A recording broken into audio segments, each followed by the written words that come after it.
Welcome to another edition of Boston Sports Nuts.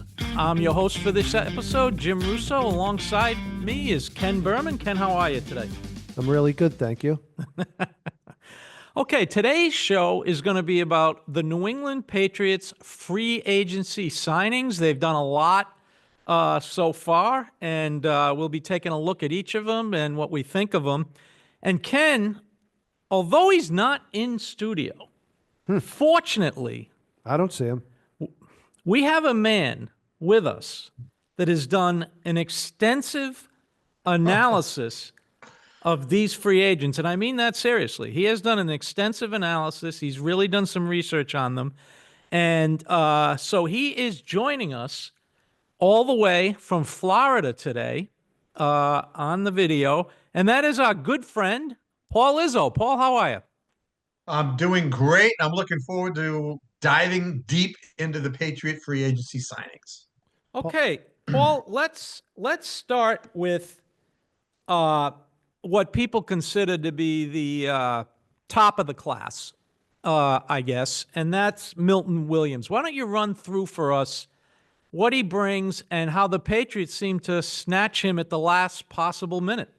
Well, Jim, that's a good place to start. However, I'd like to just do a little introduction to that. Okay. I think that it's interesting to look at the Patriot free agent signings holistically.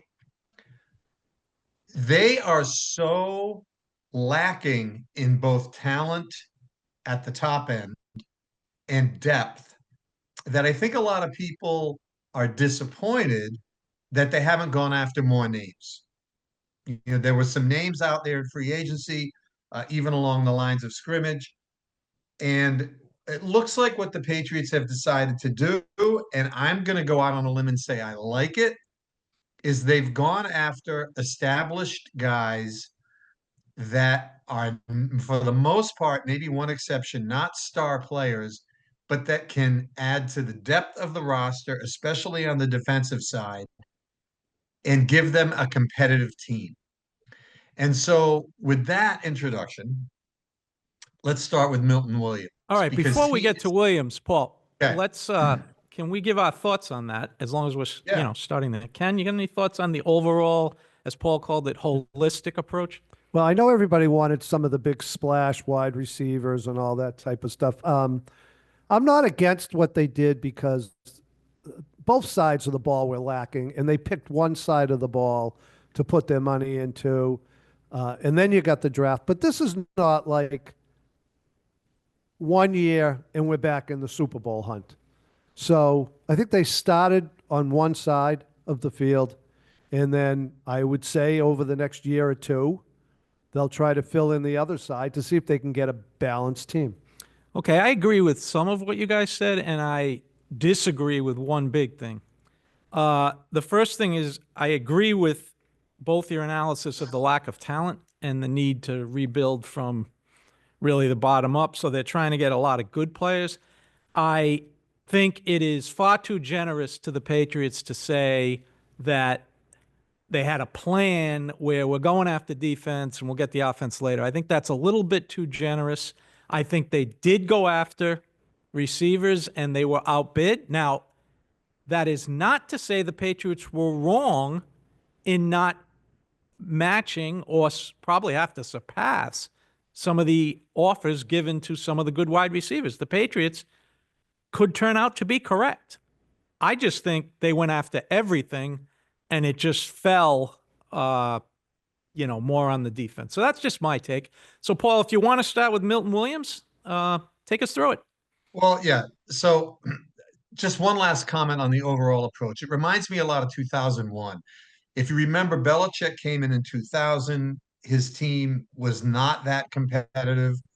He felt that there was talent there. You know, you had Teddy Bruschi, Willie McGinnis, and others, but he added a lot of pieces around it. And it's remarkable to look back. They added Roman Pfeiffer, Anthony Pleasant, Antoine Smith, Brian Cox, Terrell Buckley, Larry Izzo, and Mike Vrabel going into the 2001 season. None of those players you would have considered at the time stars, especially, Brian Cox and Roman Pfeiffer were players getting near the ends of their careers. This year reminds me a lot of that, where they've gone after guys. The one difference being Milton Williams. So let's start there. So, but you would agree that in that year they had more talent than this year's team.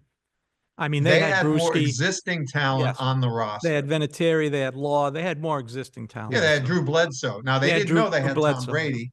Yep. They Right. didn't know they had Tom Brady, but But they did they have had Bledsoe. Yep. they had established quarterback in Drew Bledsoe, a veteran quarterback, and they had some other pieces around it. But you're absolutely right, Jim. A little bit different. It looked, again, if you're looking at top end free agents and then guys, I would say the one top end guy they got was Milton Williams. So let's talk about him. Yeah. So Devin Godshaw left the Patriots, and he was the big guy in the middle. Milton Williams is coming in to some degree to replace him. He comes from the Philadelphia Eagles. Yep. He's a guy that goes after the quarterback. So let's think about the postseason, the games we just watched. You have a team that looks like it's an emerging dynasty, if it's not there already, in Kansas City. They're favored, not by a long while, but a lot of people believe they're going to win the Super Bowl. They're going to win it for the third straight year. And what happens? They really struggle to protect their quarterback. And the NFL is a copycat league. You have all these young star quarterbacks who can move around. Defenses are now realizing, the old Bill Belichick scheme of bending but not breaking may not be the way to go. What we need to do is we need to rush the quarterback, and that's what Milton Williams brings you. He's not only a big guy, but he's a sack master. His sack totals over the last several years have been very good. According to Pro Football Focus, he was the 14th highest pass rushing lineman in the league. He has he's young. He's only 26 years old. Yeah. Couple of negatives. One is that he's never really been a full-time player. He's sort of a guy who's played primarily on passing downs. But that's okay if you have the depth to move in and out. And maybe as he ages, he can, play more down. So I really like the pick. I think that, the signing, there's been some negative spin out there about it, but he's a dominant, high-end defensive lineman. I mean, we've had some good guys like Dietrich Wise and Godshaw, but to have a real dominant guy who in a recent Super Bowl was dominant is a big plus. So I'm going to give that signing a solid A. Solid A. I like it. And I don't think we got to the quarterback much last year as a team, correct? I mean, we were low Near in the bottom of the league. bottom of the league, sacks. so they needed someone who could get there. Seems to be the only way nowadays to actually stop a passing attack to me is make the quarterback rush and get out of his comfort zone. Yeah, what I found interesting about the signing is that several of the so-called insiders were reporting that he was about to sign with the Panthers. Yeah. And I like the fact the Pats swooped in at the last minute, upped the offer, and they were able to get this player. And, adding to the defensive line woes is the uncertain status of Christian Barmore.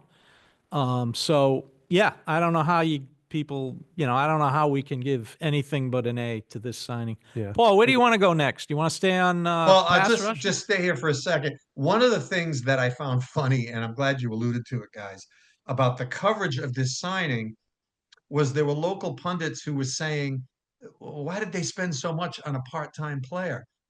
But then when we didn't sign the wide receivers, they said, wow, typical Patriots. They won't go to the extra mile to land the guy. In this particular case, they obviously had their eyes set on this player as maybe their top free agent, and they did everything they needed to do to get him. So I got to give the Patriots credit for that. I do. Absolutely. Yeah. The other signing, Paul, that really intrigued me was Harold Landry, who played for Vrabel with the Titans and has nothing but praise for the new Patriots coach, former linebacker. So can you take us through his strengths, weaknesses, what you thought of this signing?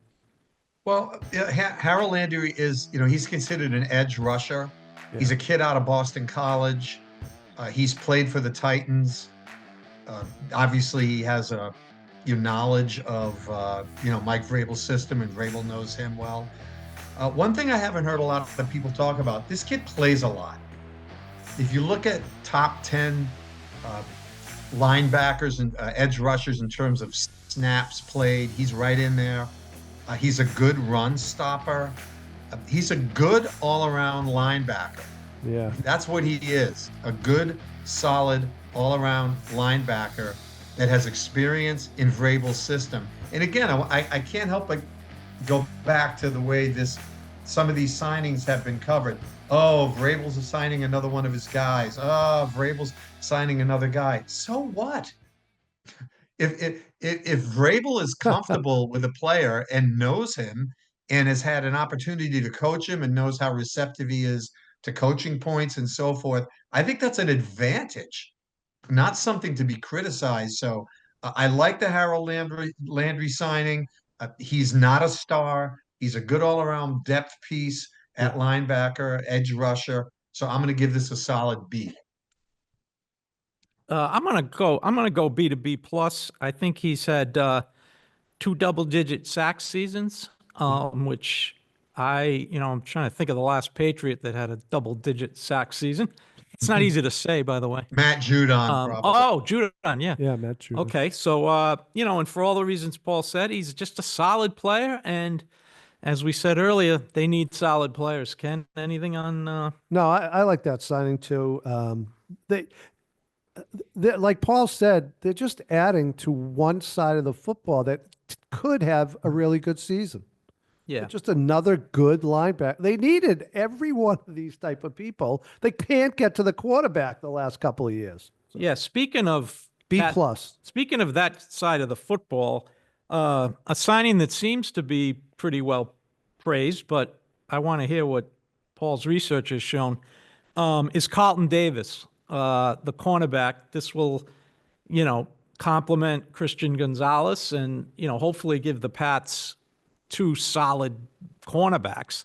Paul, do you agree with the general consensus that he's an upgrade? Yes, but I'm going to pump the brakes a little bit. Carlton Davis gives you decent size. He's 6'1". He's coming off a really good season. He's a very good run defender. I'm not sure that he's a great cover corner. I think that he is a really good depth piece. I wouldn't be surprised to see the Patriots draft again at the cornerback position, or to continue to look, see if there's anybody else out there. But I like the signing a lot. I'm going to give it a solid B minus. I think that Carlton Davis is a great piece to add to the depth of the cornerback position. Ken? Yeah, B minus. Yeah, I'm gonna be a little more optimistic. I'm gonna give it a B, and I think well, the reason I'm gonna give it a B is he's not signed to be the number one corner.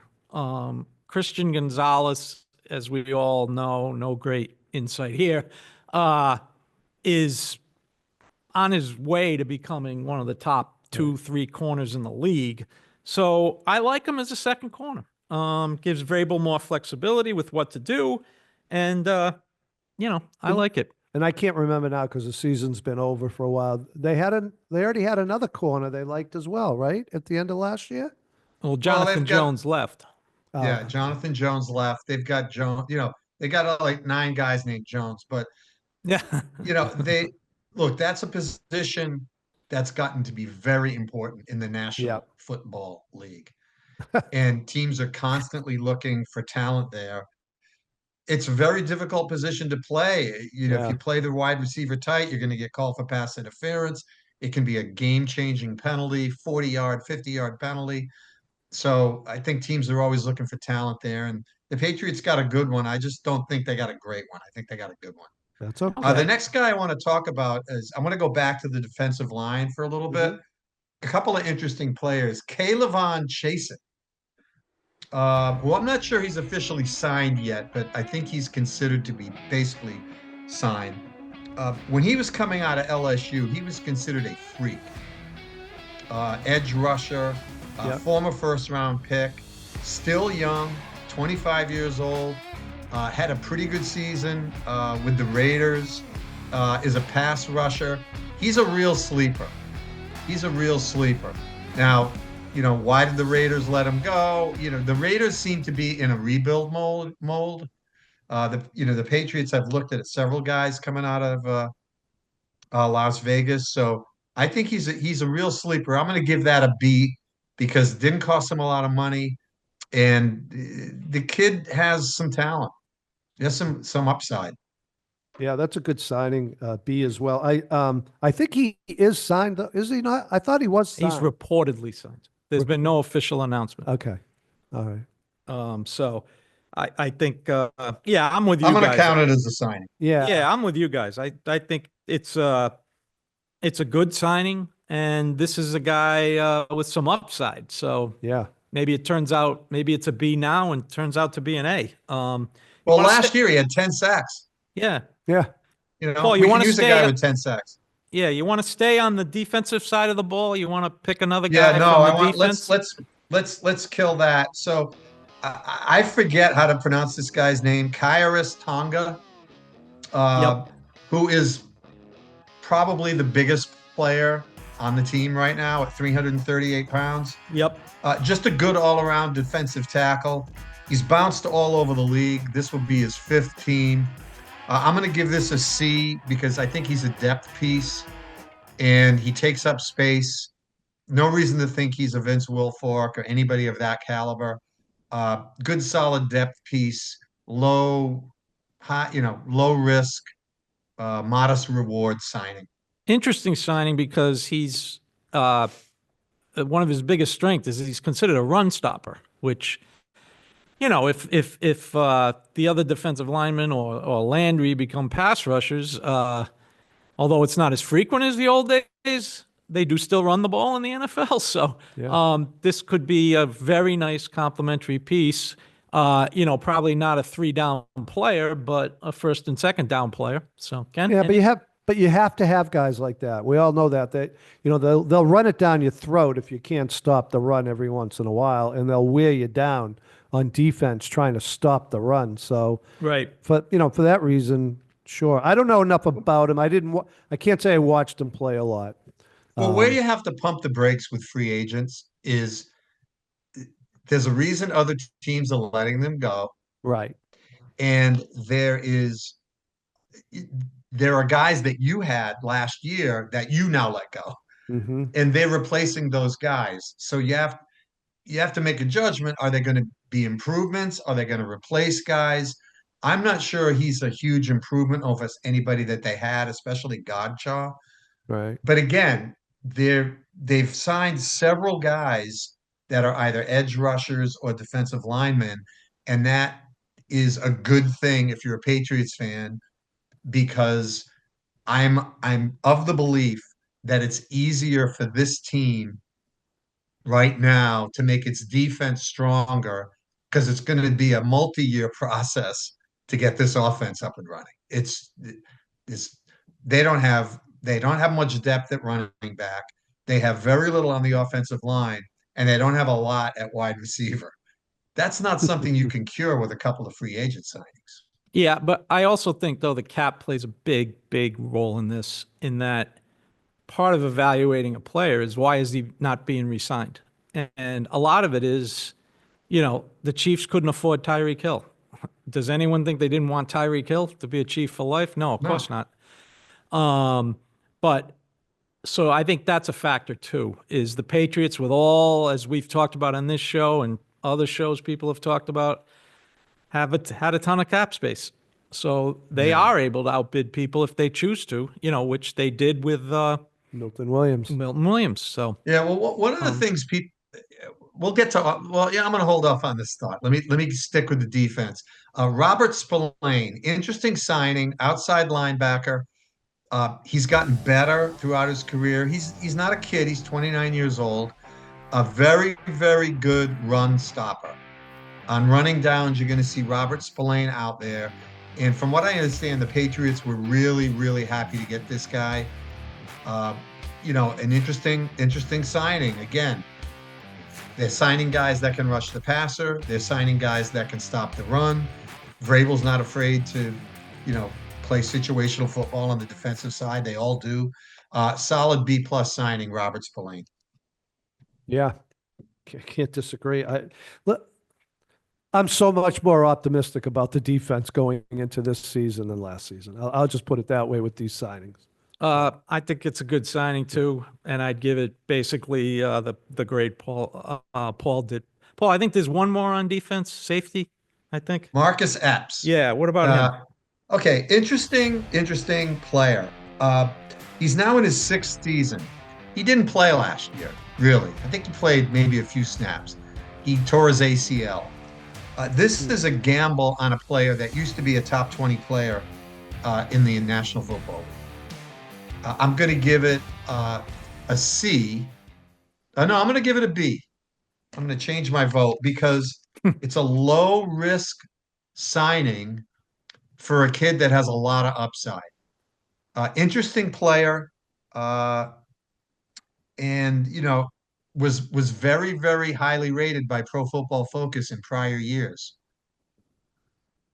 Yeah, this is a risk, probably a risk worth taking, but he tore an ACL and only played the first 3 games last year.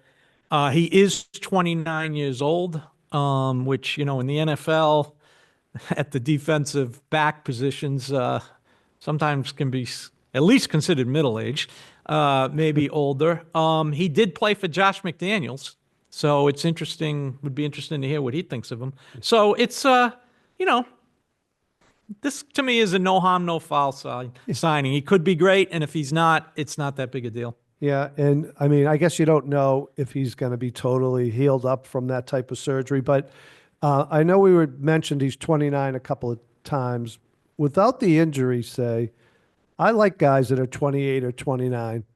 I think they're sort of hitting their prime as an athlete.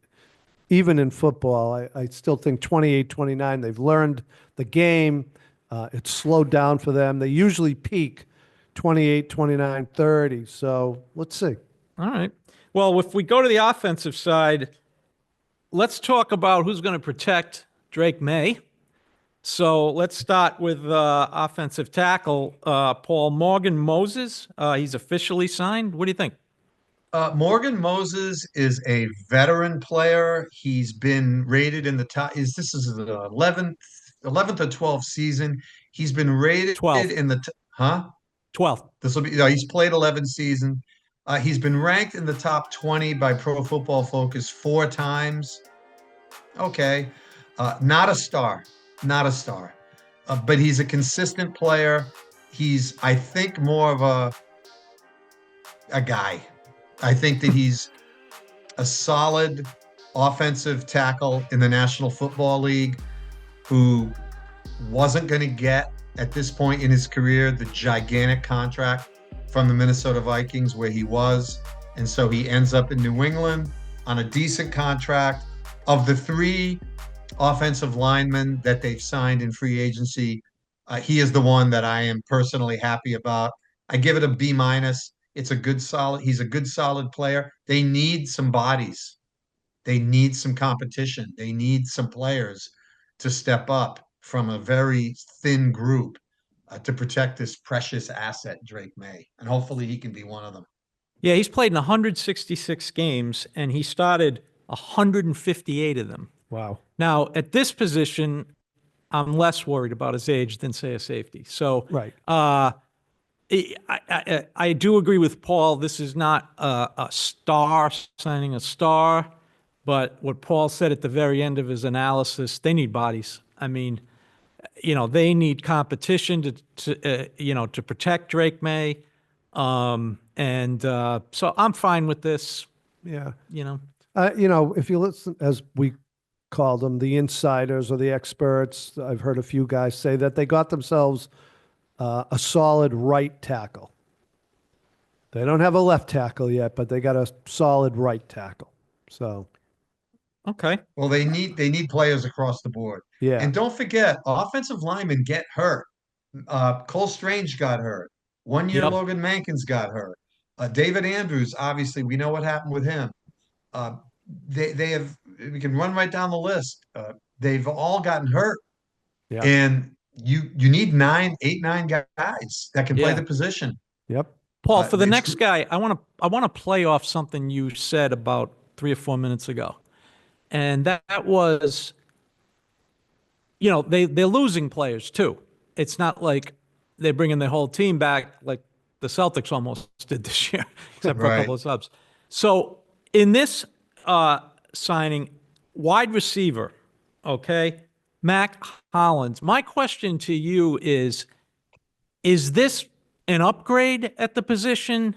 Did we have players just as good? Because I think we all agree he's not an all pro. So what do you think of this one with that in mind? Mac Hollins is a run blocker. That's what he is. The Patriot players have been reported as saying, "Thank God we signed him because we hate playing against this guy." He's a 6'4" run blocking wide receiver who's bounced around. He's played for 5 or 6 teams, and his career as a wide receiver is very mediocre.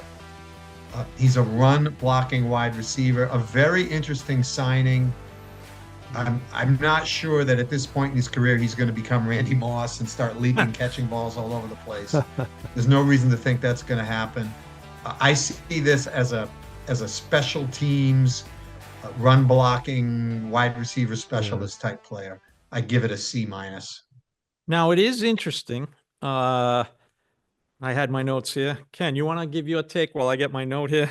Yeah, I mean, they didn't get anything special with Matt Collins. I didn't even realize, Paul, that he was considered that good of a run blocker as a wide receiver, which I'm not sure how important that really is. So nothing special here.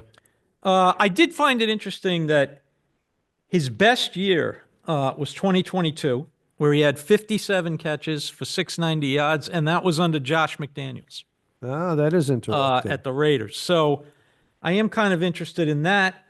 His second best year, which is kind of a drop off from that, was with Buffalo last year with 31 catches and 378 yards. He did have 5 touchdowns. He is big. So, not a star, but maybe the other thing is, as Bill always says, all three areas. Paul brought up special teams. If he does become a good special teams player, that's a big deal. And Paul, talking about needing bodies, they need bodies there too, don't they, at the wide receiver position? Absolutely, absolutely. And again, competition. People don't realize the NFL is different. It's not like the NBA where you come in with your job relatively secure. It's not like Major League Baseball where they slot guys in to a large degree based on their age and levels of experience.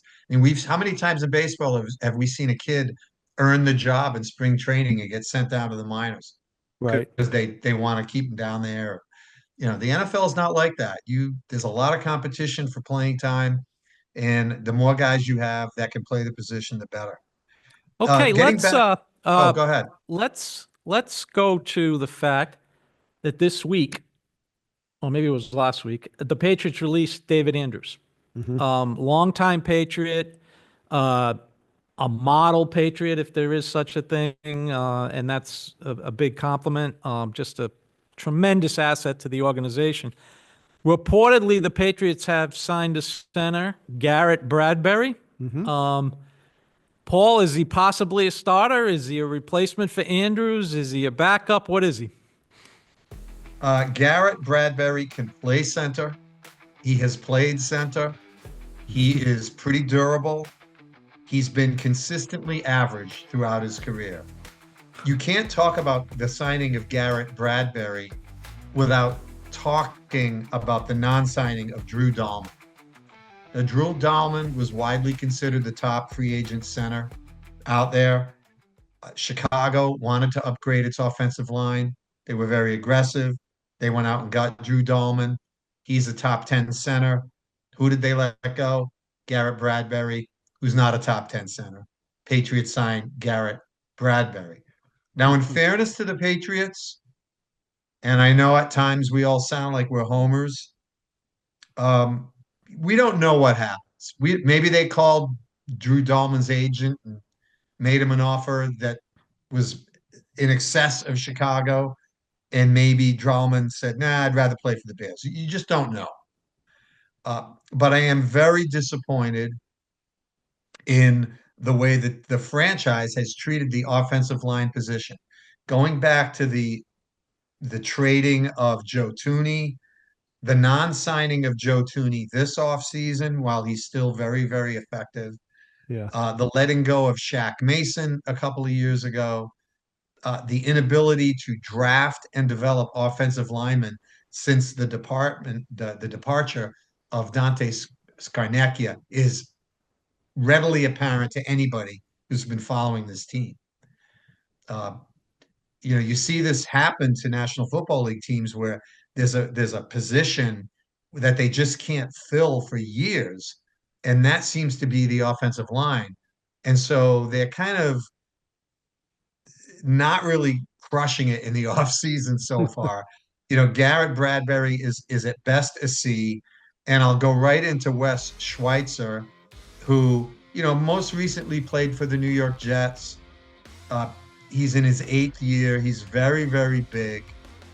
Had some good years in 2020, 21, and 22, but was not rated highly in 23 or 24. Again, these are bodies. Moses, Bradbury, and Schweitzer. Maybe I'm being a little harsh in the case of Moses, but we don't have any all pros here. We don't have any potential Hall of Famers here. Nobody that everybody's getting all excited about. They still got a lot of work to do on the offensive line. And when we do our draft show next month, we're going to have a lot to say about that, because if they don't land at least 2 decent offensive linemen in the draft, it's scary to think about what it's going to be like next year. The one thing Bradbury has started 88 games. I agree he's not a star. Schweitzer has started 22 games in the NFL. Again, not a star. I go back to the need bodies thing and the competition thing. I do agree, about the signing, and I do agree about one thing you said, which we recently found out. We never know what goes on in these negotiations. And a perfect example was I was reading the other day about Corbin Burns, who I believe said that both the Red Sox and the Yankees and the Red Sox offered him more money because he was a guy I think everybody wanted on the Red Sox. He wanted to go to Arizona. It was really that simple. He took less. And maybe that's the case with the centers here. We won't know. They did get the lesser center, lesser ability center, no doubt about it. So, Ken, anything on those two? Well, they needed to replace Andrews, obviously, so seemed like that was the way to go. But I have a question about Andrews. Is he all done with football, do we think? Or is he going to come back and sign with somebody else? Has anybody heard anything Well, about he is such Andrews? a patriot. He is such a patriot that I Yeah, have to believe that when they let him go, it was for a health related reason. I just feel that right. he said he wanted to be here. I don't believe he hardballed them with money.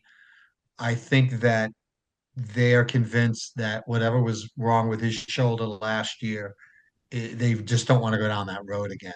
I do Yeah. want to talk about, before we hang up here, a couple of the guys that they didn't sign. Because, Paul, oh, go ahead, Paul, Jim. can you hold on one second? I will. Before we do that, there's one more guy I want to talk about. A guy they did sign, okay, to finish this off as far as the signings, and then we can get into some other stuff. And Paul, I want to bring this up in context. Okay? The Yep. Patriots signed a quarterback, Josh Well, I was going Dobbs. to skip that one, but you talk about it. That's fine. Yeah, I do want to talk about it. Who has 15 career starts. He started one game last year for the 49ers. Now, We all know he's not going to stop for the Patriots. So why are we talking about this? Paul, I bring this up because this is a pet issue of yours. Does this have an effect on Joe Milton, number one? And number two, as you like to say, rumors are flying, or we all like to say, Yeah. that Joe Milton is on the trade block and that the Patriots should get at least a third-round pick.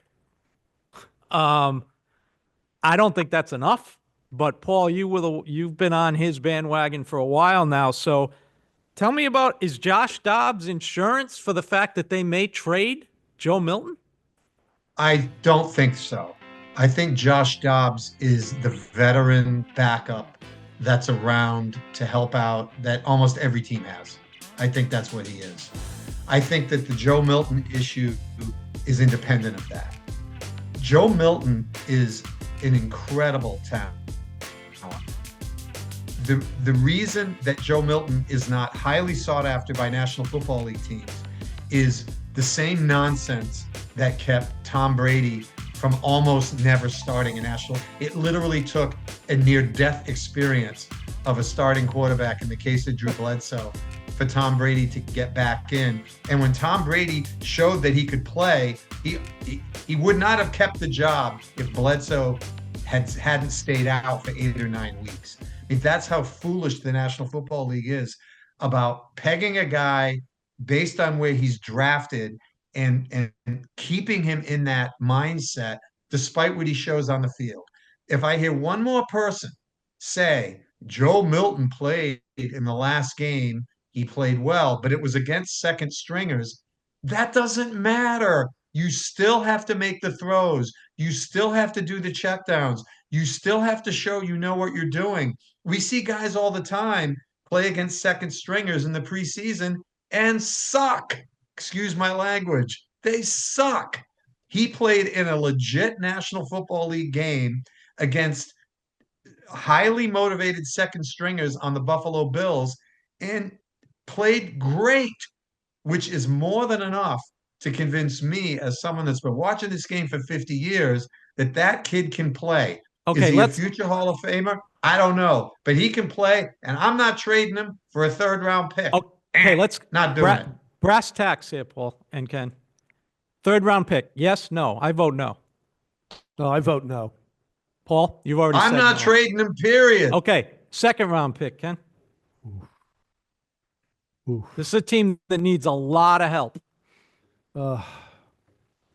Second round pick, eh? Paul, Go, Paul. Ken's thinking.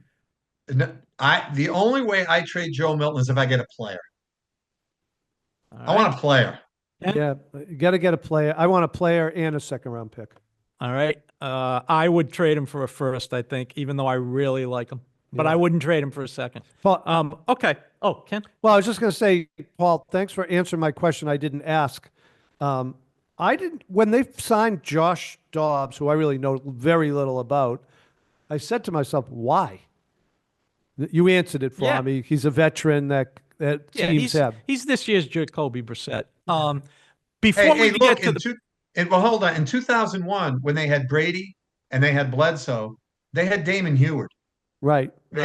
Those guys are always around. Yeah. The Brian Hoyers, the Damon Hewards, Kate McCowns, all those guys. Before we get to players they didn't sign, part of free agency, of course, is bringing back your own players. So, Paul, I like the fact they brought back Hooper. So to keep this brief so we can get to the next segment, is there anyone else that they brought back that you think, yeah, I'm really glad, Paul or Ken, that they brought back? No. Okay. Not Ken? really. Yeah, no reaction. I am happy they brought back Hooper. Oh, no, Hooper. Oh, you said So that. I agree with Hooper. Yeah, Okay. I like Good. I like Hooper. All right, Paul, and Ken, let's get into then who they didn't sign. Okay, so where they're taking a lot of heat is at the wide receiver position. Right. And I'm glad you mentioned Tyreek Hill. How many times do we have to see a big time, big name wide receiver get signed in free agency or traded to a team, make a fortune, have a big press conference, and then go to his team and not win? It happens all the time. Kansas City loses Tyreek Hill, they don't miss a beat. Randy Moss plays his entire career, does not win a Super Bowl. Having a big time wide receiver does not guarantee anything. Does not guarantee anything. The guys that let's go through the three or four big names they didn't sign. Cooper Kupp, okay? Good player, Yeah. not a superstar. I'm sorry, not a superstar. Got a lot of attention because he played on a high marquee team that was in a lot of postseason games, made a lot of big plays. But it was interesting. He didn't get outrageous money. He did not. He got a 3-year deal from the Seattle Seahawks. There's a lot of teams out there that would like to have a big time wide receiver. Nobody signed him. It's like except Seattle. Devontae Adams got a 2-year deal. Darius Slayton got a 3-year deal. None of those players, if they came to the Patriots, would guarantee anything. If you add Darius Slayton to the Patriots, you still don't have Drake May protected. If you add Devontae Adams to the Patriots, you still don't have Drake May protected. The Patriots have got to focus on protecting their quarterback. That's where they need to draft. That's where they need to spend their money. Ken? Well, I wouldn't mind a really good wide receiver. That wouldn't hurt. Wasn't Metcalf on the market too for a while, or Yeah. And Chris Godwin. in Chris Godwin? Yeah, first of all, they got to keep May upright. I guess that's numero uno, of course. You can't make a throw to TK Metcalf or Godwin or Cooper Kupp if he's being chased all over the field and getting sacked 4 or 5 times a game. So, yeah, get him some protection. I'm also more confident in the offense this year because Josh McDaniels is back. Yeah, I think that's a big deal. I think I wouldn't have gone after Adams or the veterans No, like not that. right. The Cup thing is interesting because he's not the downfield burner that people have wanted the Patriots to sign for 30 years. He's not Randy Moss. I mean, he's closer to like Edelman than Right. he is Randy Moss, and the Patriots have always thrived with someone like that. Now, I think part of the reason his cost was cheap was he's coming off a year where he missed a lot of games. He missed a lot of games. So there's, you could be spending a 3-year deal with 2/3 of it guaranteed and have him not play a lot. So, but he would have fit the Edelman, Wes Welker, Troy Brown role very nicely if he was healthy. And that's kind of the one but I get it. He was hurt so much last year, and for a rebuilding team, because as you said at the top of the show, Ken, there is no one signing here that's going to say, okay, you're back in the Super Bowl. Right. So I think that was a factor with some of these guys too. When the Pats are good, how good is Devontae Adams going to be? So Yeah. why are you going to dump all this money when his timetable really doesn't fit the Pats' timetable? Exactly. So I think we've come to the end of this. So I'd just like you guys let's go back to the beginning of the show, I guess. Now that we've reviewed everybody, thanks for Paul for doing all that research. Yeah. Good job, Paul. Izzo.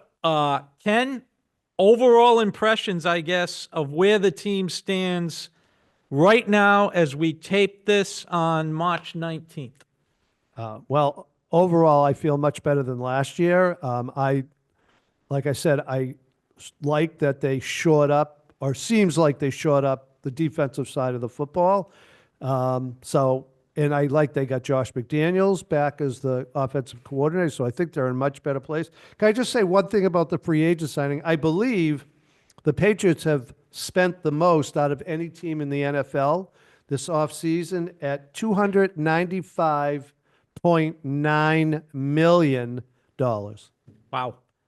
Paul, your overall impressions as we sit in the studio on March 19th? I'm going to give it a solid B plus.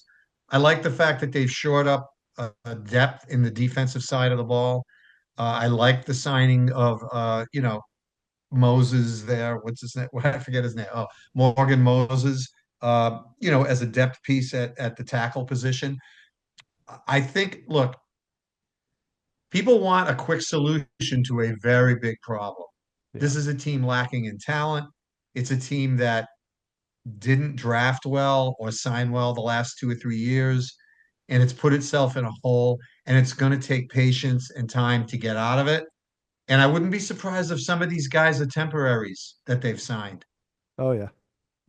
like Roman Pfeiffer was, like Brian Cox was, like Anthony Pleasant was, that you got to have young guys and you got to hit some of these in the upcoming draft. You just have to. Yeah. Yeah, I like where they're at. I'd like to say one thing that Belichick used to say is the roster's not done till opening day. I mean, Right. so in front of us, we've just had the free agency period. We've got the draft. We've got cut down days where the Pats may pick up a player that a really good team has cut that they like, or even another team has cut that they like. As a fan, I would like to see more on the offense. And again, I'm not saying they did the wrong thing. I just really, it was so difficult to watch that offense last year. Watch that quarterback get just pummeled. But I don't think they're certainly not done. I mean, you got the draft and everything else. They're not done. And I do think in the current National Football League, defense is great. Got to have it. But at the end of the game, you better be able to score, because I'm going to exaggerate for a second. In the last 3 minutes with good teams, nobody's stopping anybody. You better be able to score. And I know I'm exaggerating, but you better be able to score. And you need playmakers. But this roster is far from done.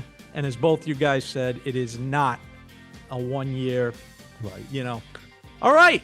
That is going to conclude our Patriots Free Agency Special show. Yeah. Special show. So for Paul Izzo, Ken Berman, I'm Jim Russo. Tune in for another edition of Boston Sports Nuts soon.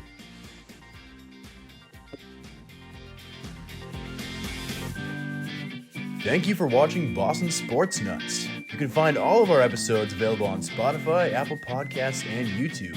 For more information, go to westwoodmediacenter.tv or follow Boston Sports Nuts on Facebook, Instagram, and X.